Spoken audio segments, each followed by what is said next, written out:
welcome to From the South. I'm Laura Prada from our Telesur studios in Caracas, Venezuela. We begin with our news, taking a look first to our headlines.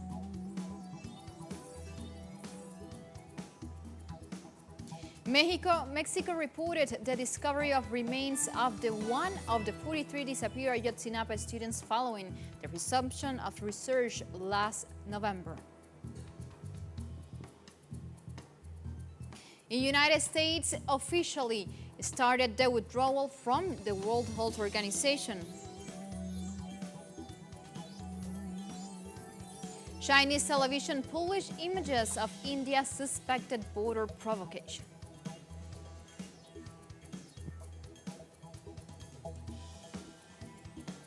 We begin with our news. You stay with us.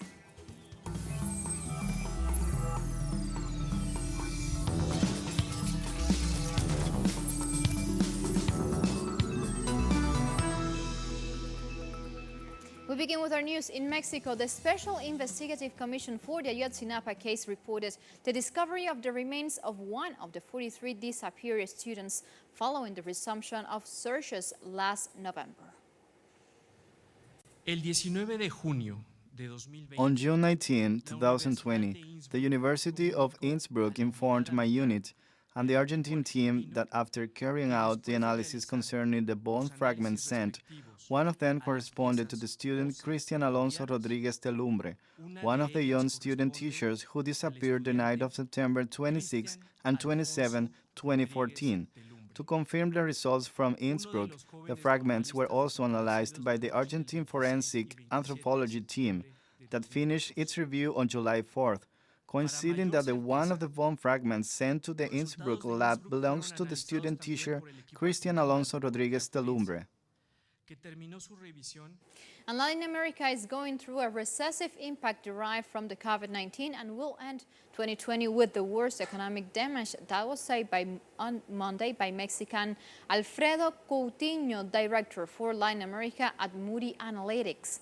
The director stated that all Latin American economies are undergoing the recessive impact derived from the coronavirus pandemic. The most damaged sectors are those dependent of large economies, tourism, raw material trade, and industries in general, especially those that rely on imported inputs. The region is doomed to suffer two important effects: a short-term deep recession and a mid-term productive capacity loss that will affect the speed of recovery. The Economic Commission for Latin America and the Caribbean, ECLAC, estimated that about 2.7 million economic units would be closed due to the pandemic, which would mean that nearly 8.5 million formal jobs will be lost in the next 6 months.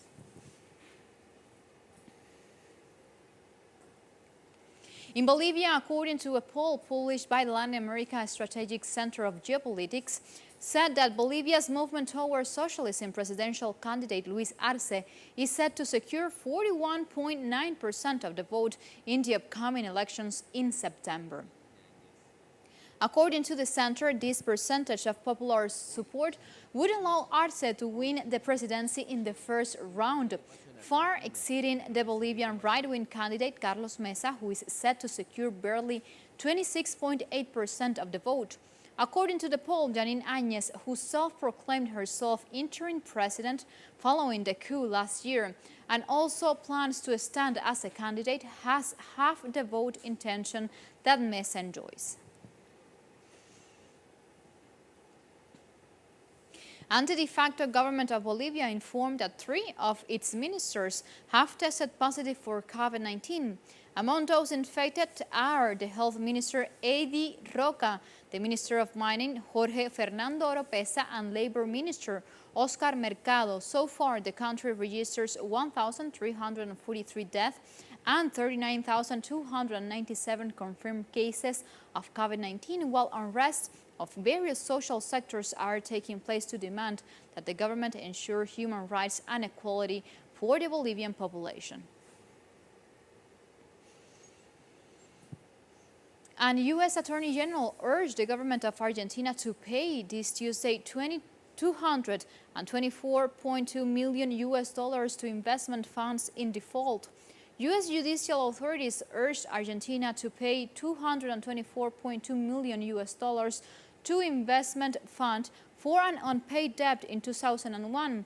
During the administration of Cristina Fernández, the country refinanced its bonds by $12,067 million and achieved a removal of 65% of the debt. Of the remaining 77%, 1% went to the courts in New York to demand the disbursement of 100% of the debt contracted before the cessation of payments. The National Institute of Statistics and Censuses of Argentina indicated that gross foreign debt reached 76% during the government of Mauricio Macri.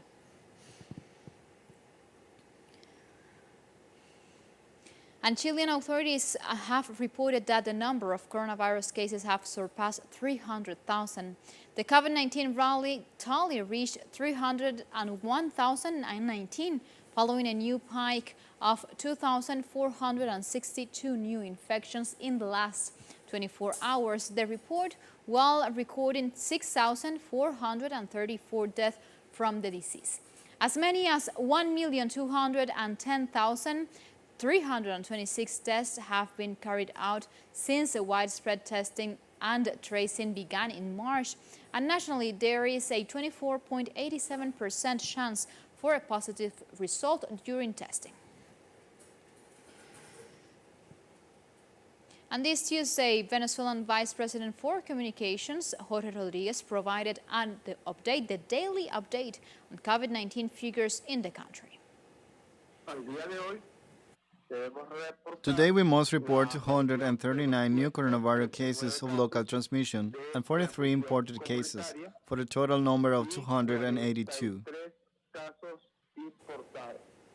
And the Brazilian President Jair Bolsonaro, who has consistently downplayed the risk of the coronavirus, announced that he has tested positive for COVID-19.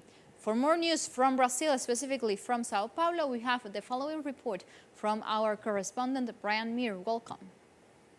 Last night, when Brazil's far-right president Jair Bolsonaro told a news reporter that he thought he might have COVID-19, the story viralized. But some journalists were skeptical about this because in March of this year, President Bolsonaro's son announced on Fox News that his father had tested positive for coronavirus. So the first reaction when he announced that he thought he had COVID-19 was, could you really have it 2 times? Could he be the first famous person to get it 2 times? At noon today, he held a press conference and announced to Brazil that he had indeed tested positive for COVID-19. Shortly after the press conference, he released a video on his Facebook channel announcing that all the symptoms had gone because he was taking hydrochloroquine. Now, this almost seemed like a commercial for hydrochloroquine. Now, people who've been following Brazil's horrible handling of the coronavirus crisis know that Jair Bolsonaro, as well as his idol Donald Trump, are 2 of the biggest spreaders of misinformation about coronavirus in the world. They've both praised hydrochloroquine over and over again as a kind of magic cure-all for COVID-19. And when the FDA banned the use of hydrochloroquine for treating COVID-19, Donald Trump decided to send 2 million doses of it down to his friend Jair Bolsonaro in Brazil. Bolsonaro himself is under investigation for impropriety in contracting in a deal with the Brazilian military in which they purchased 1,200,000 doses of hydrochloroquine from Aspen Company, which is owned by Renato Spalacci, who's one of Bolsonaro's biggest campaign supporters. And none of the local public health systems in Brazil are using hydrochloroquine. They've found other medicines that work much better, like dexamethasone, anticoagulants. So the question that remains now is that was this all just a hoax to promote hydrochloroquine to Bolsonaro's followers? Thank you, Brian. That was Brian Muir from Sao Paulo, especially for us. Like this, we go for a first break. Remember, follow us on Twitter at Telesur English and on my account at Laura P. Telesur. We'll be right back with some more news.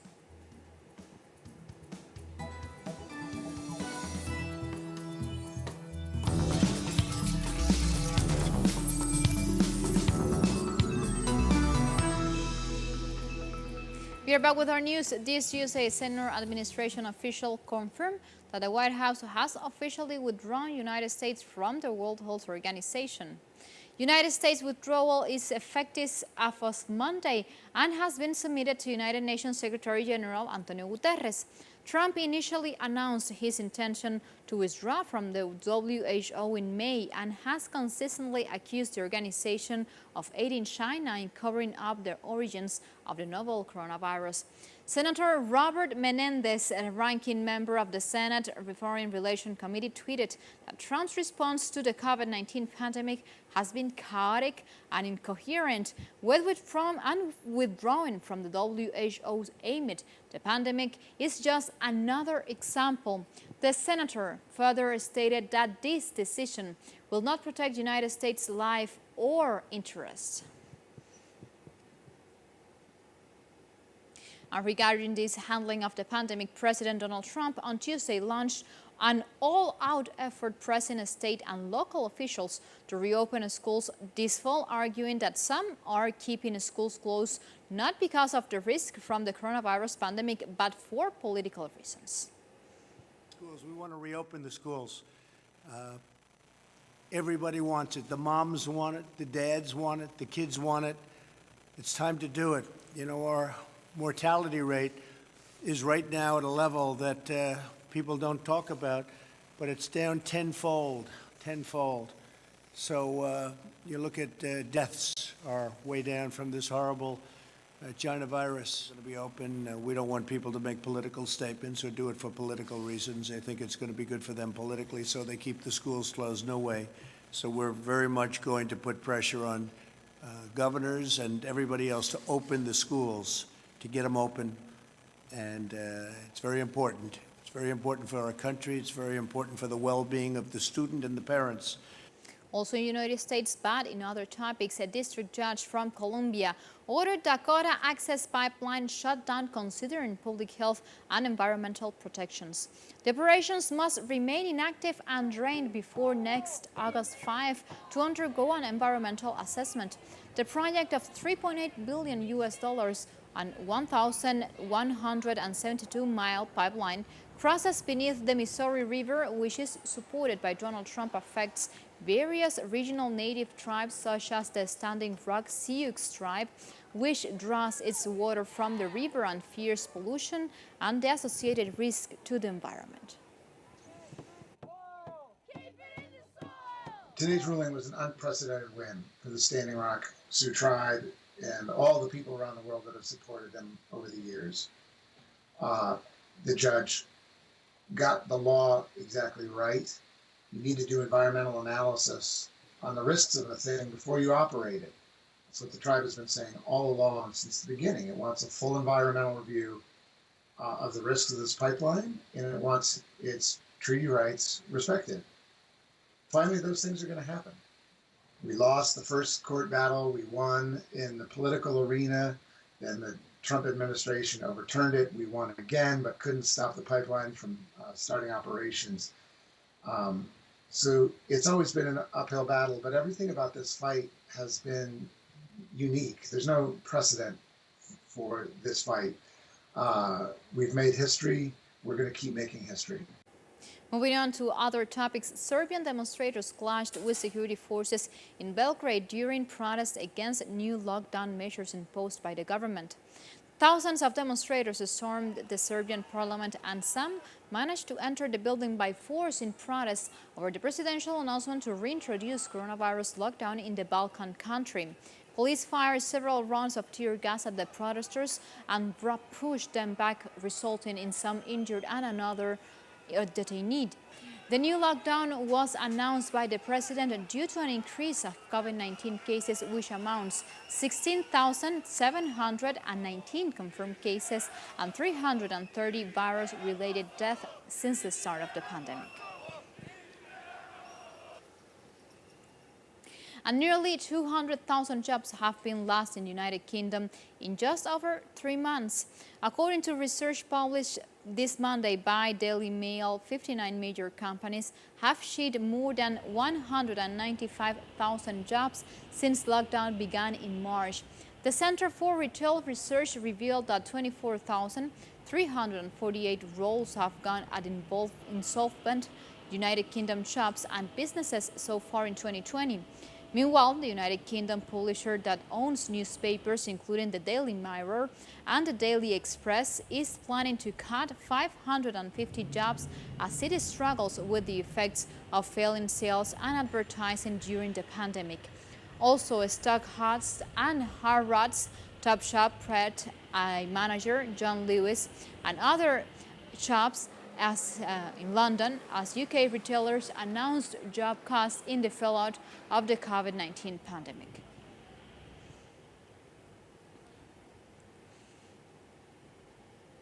And Russia promised a symmetric, balanced and adequate response to United Kingdom unilateral sanctions whose government blacklisted several Russian personalities. The Duma, the lower house president of the International Relations Committee, Leonid Slutsky, stated that they have not the right to apply the diplomatic practice of responding. In the case of Russia, Slutsky assured the sanctions policy never worked, nor will it work to justify illegal restrictions.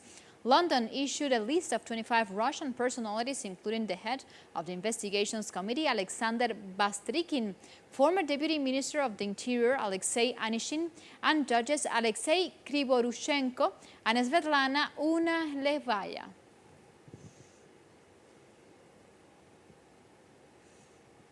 And two passenger trains collided head-on in Western Czech Republic this Tuesday, causing the deaths of 2 people and injuring at least 20 others. The Czech Rail Safety Inspectorate noted that the collision occurred at 3 p.m. local time near the German border. A spokesman for the Regional Rescue Service, Radek Hess, explained that German rescuers were helping at the site of the accident. Meanwhile, Czech authorities have launched an investigation into the accident. Time for another break. You stay tuned with us. We'll be right back with some more news from around the world.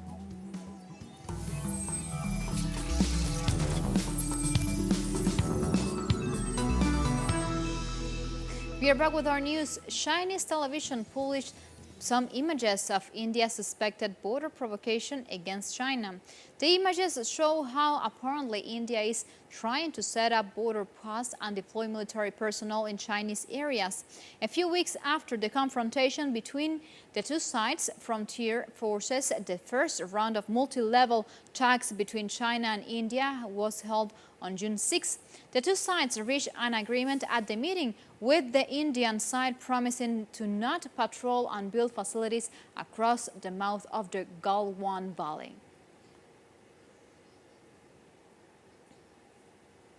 And at least 21 people died in southwestern China when a bus they were traveling in plunged into a lake in the city of Ashun in Guizhou province. According to the authorities and state media, the accident happened at noon local time. Several students who attended the university exams also traveled by bus.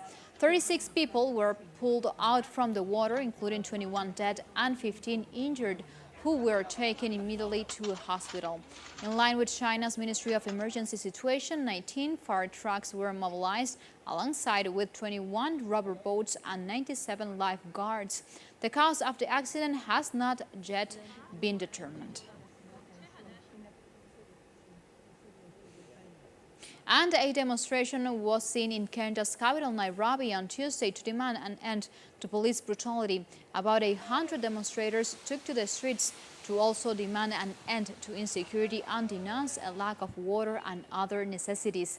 Meanwhile, Kenyan police fired tear gas and detained several protesters, according to activists. Kenyans have seen an increase in alleged police abuses in the midst of the COVID-19 pandemic, although a wave of widespread public unrest has not taken place over the issue.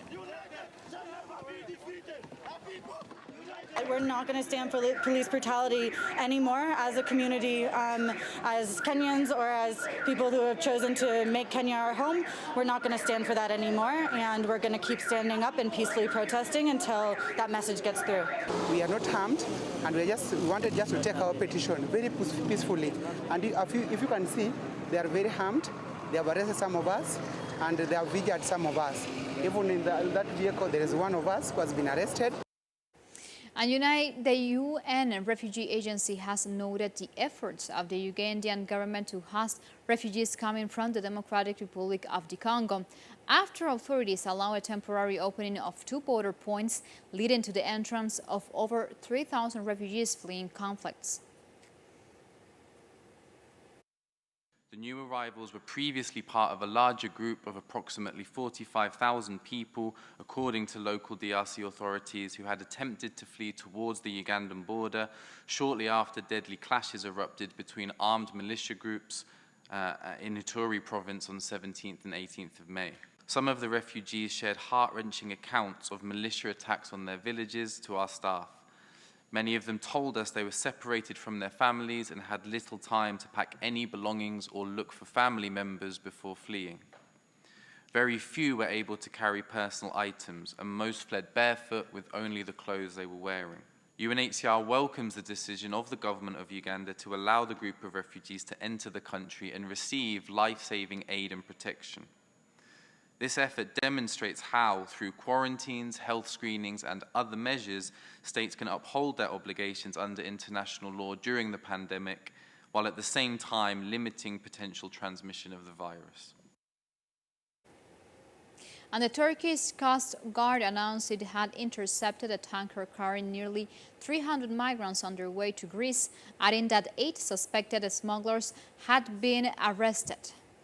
During the operation, which took place on Monday evening in the western region of Izmir, 276 migrants and 8 men suspected of organizing the trip were arrested, according to a Coast Guard statement. The migrants, including 59 children and 46 women, came from Afghanistan, Syria, Bangladesh, and Iran. The ship on which they were traveling was intercepted just before they set sail. Turkey, which has nearly 4 million Syrian refugees, is one of the main routes used by migrants trying to reach Europe from the Middle East, Asia, and Africa. And Dubai closed its only field hospital set up at a convention center to treat COVID-19 cases this Tuesday, after the last patient, a Japanese national, walked out in good health. Doctors and nurses still wearing protective gear line up clapping for Hiroaki Fujita as he left the Dubai World Trade Center, which was transformed into a 3,000-bed field hospital in April in order to treat COVID-19 patients. The number of cases in the United Arab Emirates has dropped sharply from a peak of 900 a day in May. The Gulf state has so far reported over 50,000 cases and about 300 deaths.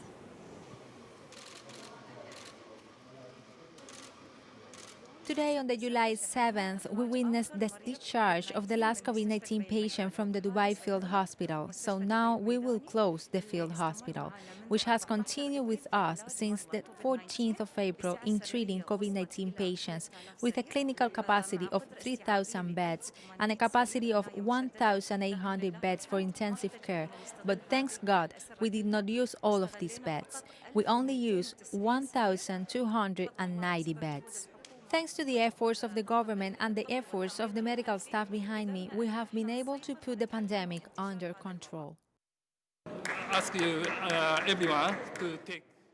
I ask everyone to take a more safer way and keep your health.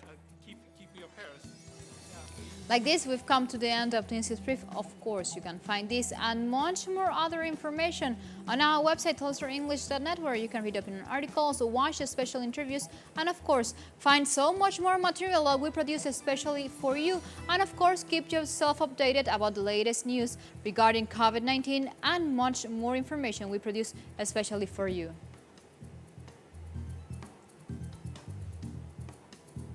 The invitation has been made. You continue with us with Telesur, always together, connecting our global thousands. Until next time, thank you for watching.